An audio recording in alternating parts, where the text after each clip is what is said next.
Hello नमस्कार दोस्तों, कैसे हैं आप लोग। आशा करते हैं आप लोग अच्छे होंगे। जितने ही बच्चे यहाँ पर यूपीएससी 2025 में एग्जामिनेशन देने वाले हैं तो उन सभी के लिए यहाँ पर बहुत बड़ा बदलाव किया गया है। जैसा कि आप जानते हैं कि यूपीएससी में यहाँ पर 2 स्टेप वेरिफिकेशन ला दिया गया है।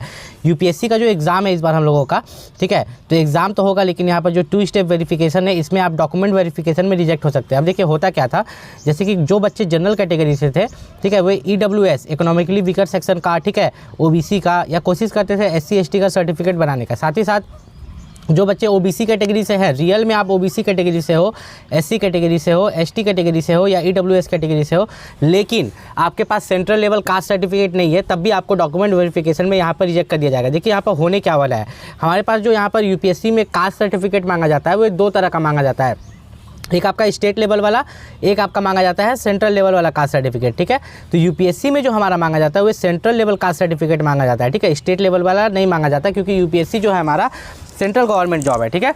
लेकिन बच्चे यहाँ पर क्या कर रहे हैं, स्टेट लेवल वाला कास्ट सर्टिफिकेट ही यहाँ पर चढ़ा दे रहे हैं, ठीक है। जब पूछा जाता है वहाँ पर कास्ट सर्टिफिकेट अपलोड करने के लिए नहीं बोला जाता है, कास्ट सर्टिफिकेट नंबर डालने के लिए बोला जाता है कि आप कास्ट सर्टिफिकेट का जो नंबर है वो नंबर डालो। जब कास्ट सर्टिफिकेट नंबर डाला तो आप लोग क्या करते हैं, स्टेट लेवल का चढ़ा देते हैं, तो यहाँ पर आपको 100% रिजेक्ट कर देगा, ठीक है। तब आपको इससे करना क्या है, देखिए यूपीएससी में जो कास्ट सर्टिफिकेट बनता है, जिसको आप जाति प्रमाण पत्र हिंदी में बोलते हैं, ठीक है, हिंदी में आप इंग्लिश में उसको आप कास्ट सर्टिफिकेट बोलते हैं। तो ये आप पहली बात तो सेंट्रल लेवल वाला बनवाए। अब इसको कैसे आप पहचानेंगे कि ये आपका सेंट्रल लेवल वाला है, तो इसको पहचानने के लिए सीधा तरीका है कि आपका जो कास्ट सर्टिफिकेट रहेगा उसके ऊपर में लिखा हुआ रहता है, ठीक है, अंडर द गवर्नमेंट ऑफ, क्या लिखा हुआ रहेगा, under the government of India, क्या लिखा हुआ रहेगा, under the government of India. तो ये आपका सेंट्रल लेवल का सर्टिफिकेट है। लेकिन अगर लिखा हुआ रहेगा under the government of Jharkhand, UP, कुछ भी आपका स्टेट का नाम है, तो वो स्टेट लेवल कास्ट सर्टिफिकेट है। तो इस चीज़ को आपको पहचानना है, ठीक है। तो ये आप कहाँ से बनवा सकते हैं, ये आप अपने ब्लॉक से बनवा सकते हैं, अपने तहसील से बनवा सकते हैं। अगर आपके पास रजिस्ट्री ज़मीन है, ठीक है, अगर आपके पास रजिस्ट्री ज़मीन है, रजिस्ट्री ज़मीन का रसीद है, तो ये आपका 10 दिन में बन जाएगा। कितने दिन में, 10 दिन में आप ऑनलाइन अप्लाई कीजिएगा, आपका बन जाएगा। लेकिन अगर आपके पास दान पत्र ज़मीन है, ठीक है, या खास महल ज़मीन है, तो इसको बनाने में जो आपको लग जाता है कम से कम 2 मंथ का समय, या आप दलाल से बनवाते हैं। किससे बनवाते हैं, आप दलाल से बनवाते हैं। किसी दलाल को आप 3000 रुपये से 4000 रुपये दे देते हैं। वही क्या करता है, मान लीजिए कि आपका दान पत्र ज़मीन है या खास महल ज़मीन है, ठीक है, तो वे दूसरे का रजिस्ट्री ज़मीन का कागज़ लेके आपका बना देता है, जो कि गलत है। बाद में जब 2 स्टेप वेरिफिकेशन होगा, देखिए होता क्या है ना कि सबसे पहले यूपीएससी में जो डॉक्यूमेंट वेरिफिकेशन होता है उसमें आपका जाति को देखा जाता है, ठीक है। फिर आप जब सर्विस में ज्वाइन करते हैं, जब आप प्रोबेशन पीरियड में रहते हैं, या 2 साल के अंदर में, ठीक है, 2 साल के अंदर में आपके घर पर चेकिंग आता है। उसमें भी अगर आपको साबित हो गया कि आपका जो जाति है वो आपके ज़मीन के कागज़ पर नहीं बना है, आपके ज़मीन के रसीद पर नहीं बना है, तब भी आपको यहाँ पर रिजेक्ट कर दिया जाएगा, ठीक है।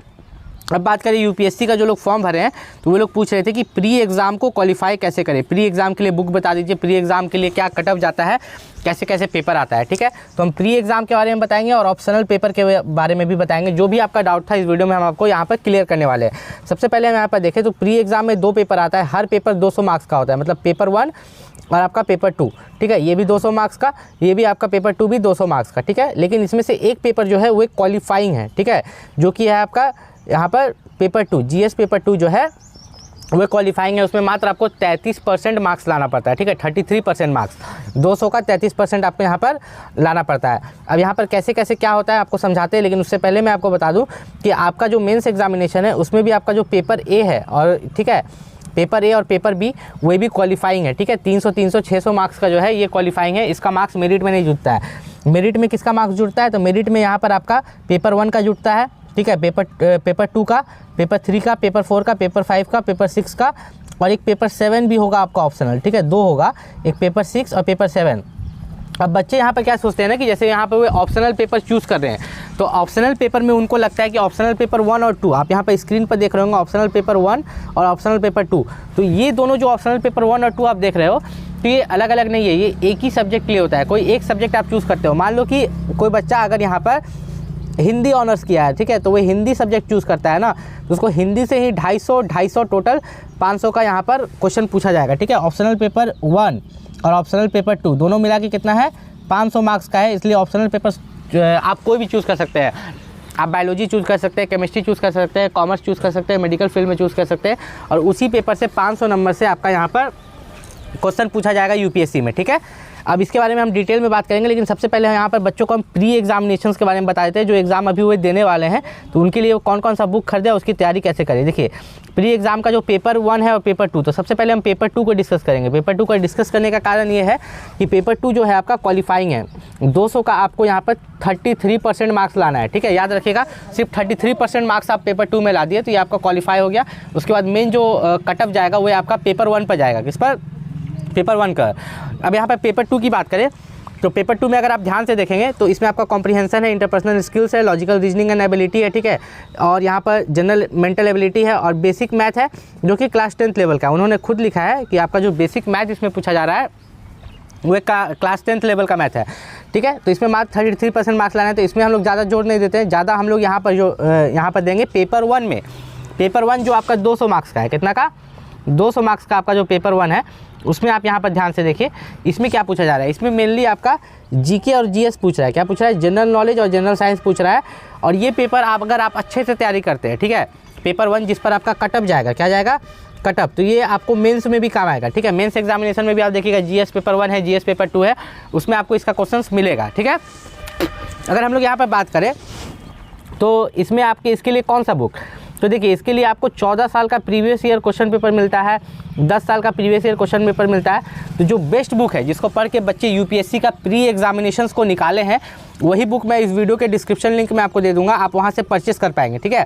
साथ ही साथ अगर यहाँ पर बात करें, मैं शॉर्ट्स में क्या करूँगा ना कि जैसे कि आपका जो करेंट इवेंट्स है, ठीक है, आपका हो गया जीके जनरल नॉलेज, ठीक है, फिर आपका जनरल साइंस हो गया और करेंट अफेयर हो गया। तो ये तीनों जो है आपका, इसमें जो भी पीडीएफ है मेरे पास, ठीक है, तो दृष्टि आईएएस का जो पीडीएफ है या कहीं का भी पीडीएफ है, तो उसको पढ़ने के बाद जो मैंने नोट्स बनाए हैं, ठीक है, तो वे मैं आपको शॉर्ट्स के जरिए, ठीक है, शॉर्ट्स के जरिए वो पीडीएफ मैं आपको दे दूंगा। आप पीडीएफ से वहाँ से भी तैयारी कर सकते हैं। अब मेनली यहाँ पर बात करें कि आपका कटअप कितना जाता है, तो कटअप आपका जो जाता है इस 200, 400 मार्क्स में से जाना चाहिए, लेकिन इस 200 मार्क्स में से जाता है, इसमें से नहीं जाता है, ठीक है। ये आपका क्वालिफाइंग है, ये क्या है, आपको इसको बस क्वालिफाई करना है, 33% मार्क्स लाना है पेपर 2 में।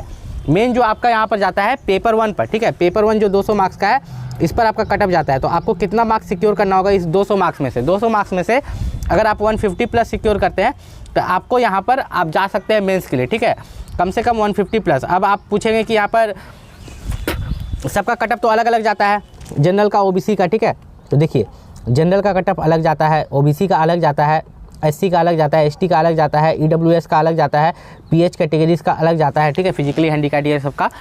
तो इसी के लिए तो कास्ट सर्टिफिकेट मांगा जा रहा है। अगर आप यहाँ पर इस एग्ज़ाम को क्वालिफाई भी कर लेते हैं, लेकिन आपके पास सेंट्रल लेवल कास्ट सर्टिफिकेट नहीं होता है, तो आपको डायरेक्टली यहाँ पर क्या किया जाएगा, रिजेक्ट कर दिया जाएगा, ठीक है। तो अगर आप यूपीएससी की तैयारी कर रहे हैं तो आपके पास सबसे मेन है सेंट्रल लेवल कास्ट सर्टिफिकेट, जो कि आपको बनवा लेना है। अगर आपको डाउट है कि कैसे बनेगा तो आप मेरे इंस्टाग्राम पर कॉन्टैक्ट कर सकते हैं। ये ऑनलाइन बनता नहीं है, किसी से बनवाइएगा नहीं, ऑनलाइन पैसा देके किसी से मत बनवाइएगा। ये वेबसाइट से आप ऑनलाइन अप्लाई कर सकते हैं या ब्लॉग जाके ऑनलाइन अप्लाई कर सकते हैं, ठीक है। उसका तरीका मैं बता दूंगा। आप मेरे इंस्टाग्राम जो मेरा आईडी है वैभव जॉब, उस पर कांटेक्ट कर सकते हैं। और यूपीएससी प्री एग्ज़ाम का बुक, ठीक है, याद रखिएगा मैं यूपीएससी प्री की बात कर रहा हूँ। यूपीएससी प्री एग्जामिनेशन का जो भी बुक होगा, बेस्ट बुक, मैं वीडियो के डिस्क्रिप्शन में यहाँ पर यूपीएससी प्री एग्जामिनेशन का लिंक दे दूँगा बुक सबका, आप वो परचेस कर लीजिएगा, ठीक है। मिलते हैं अगले वीडियो में, तब तक के लिए नमस्कार।